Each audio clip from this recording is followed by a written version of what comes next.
Good morning, students. Now we are going to continue the age of industrialization. Here, early factories set up in India, and there is the one question: who set up these industries in India? Basically, in the 19th century, there is huge development of industrialization in India, like some of the state. Bombay in 1854, numbers of the cotton mills are set up and jute mills are set up in the West Bengal.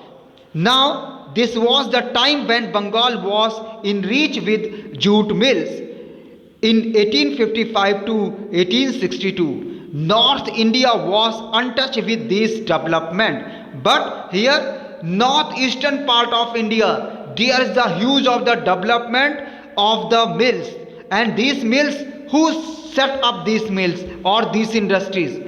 Basically this is the question, but this question it given the answer that British government, that is the time period in England, there is the industrial revolution is boomed now. And how did they manage the capital? They get the money from the England. In India, many of the peoples, they are dependable on the British government. Like from the late of 18th century, the British started exporting opium to China and took tea from the China to England, and many Indians become the junior role play in this trade for the supply of the tea. They applied their visions and developed industrial enterprises in the country. In Bombay, those who set up industries in late 19th century, they had made fortune from China, were highly successful in India. Now Seth Hukam Chand set up the first jute mill in Kolkata in 1917. So did the father and grandfather of Z.D. Birla. See their capital investment. Capital, it means the person who have the money. Till the First World War, European managing campaign control a large sector of Indians industries, and the European had their chambers of commerce, but Indians could not join them. The three large European agencies were Bird, Higlers, and Andrew Yule, Jardine, Skinner, and Corporation. Source of supply of labor. Now the peoples who come from the village area in late 19th century in Bengal and Bombay, most of the workers come from the neighboring district and the villages of India. Peasants and artisans who had lost their job due to the industrialization and machines, they are working in the factories. They had no job in the villages, but they get the job in factories. Jobbers, basically jobbers. Who are the jobbers?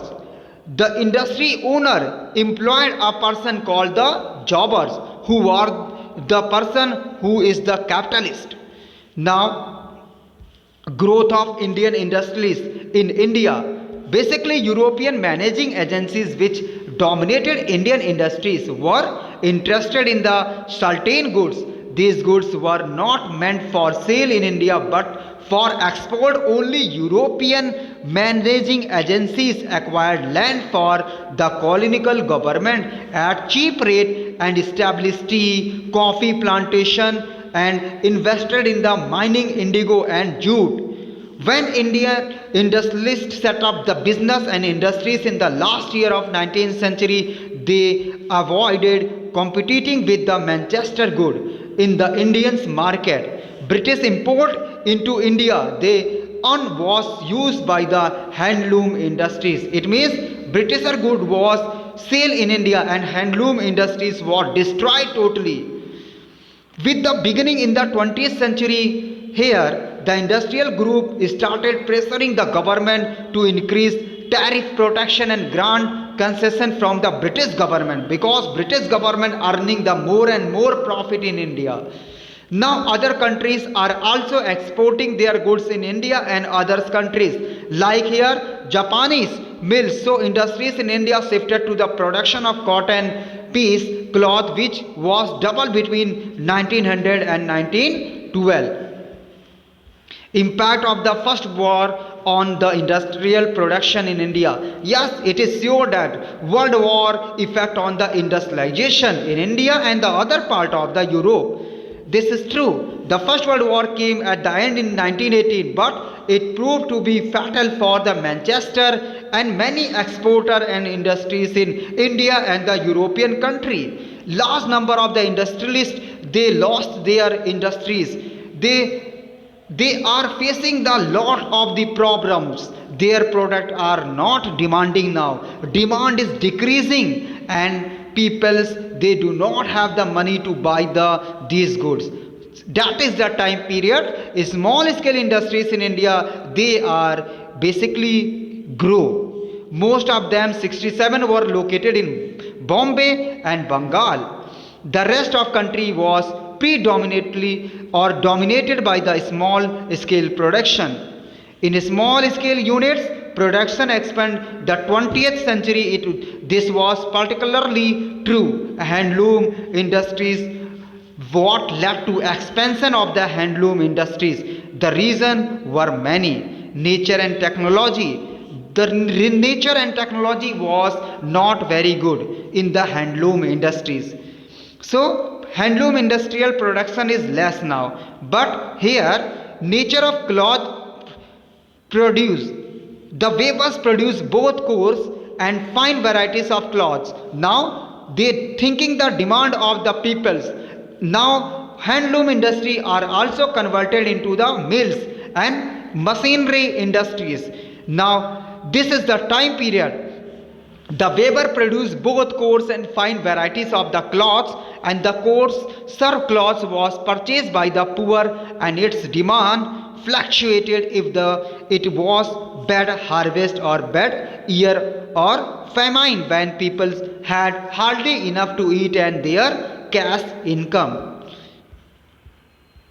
Now this is the area where the production of the industries. Punjab, United Provinces is there. Now Bihar, Bengal, central provinces.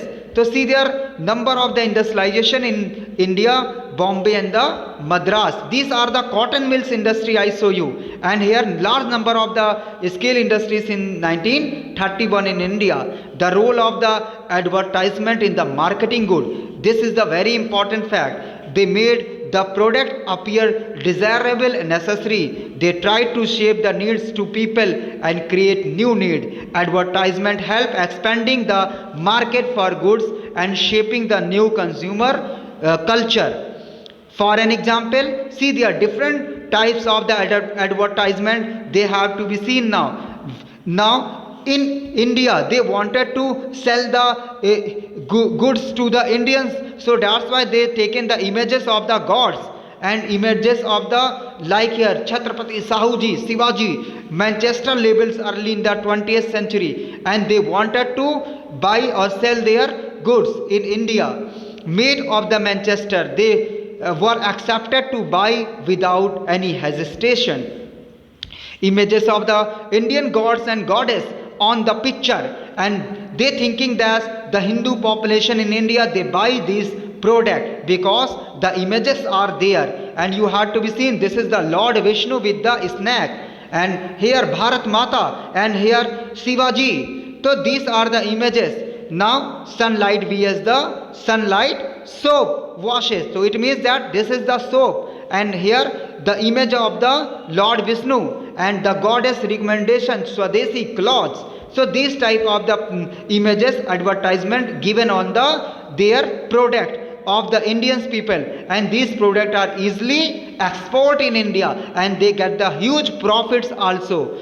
Now this is the time period, important dates and events you have to be seen. After overall, I show you one of the important date. Here jute mills was set up in Bengal 1854. That is was the important date.